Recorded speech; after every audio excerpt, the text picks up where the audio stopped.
কাবা ও মসজিদে নববীতে রাখা জমজম কূপের পানি পানের সময় কি কি করতে হবে সে ব্যাপারে নতুন করে নির্দেশনা দিয়েছে সৌদি আরব। দেশটির হজ ও ওমরা মন্ত্রণালয় বলেছে, পবিত্র এই পানি পানের সময় নিজের মধ্যে শান্ত বোধ রাখতে হবে এবং এই পানি পানের সময় আল্লাহর সন্তুষ্টি চাইতে হবে।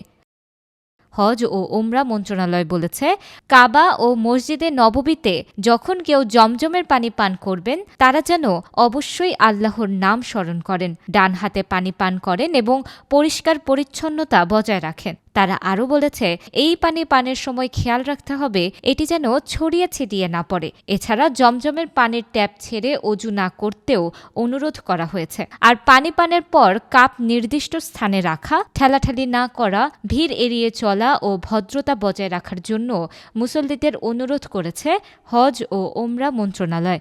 এদিকে ওমরা পালন করতে প্রতিদিনই মক্কায় ভিড় করেন হাজার হাজার মুসল্লি। ওমরা শেষে বেশিরভাগই মদিনার মসজিদে নববীতে যান।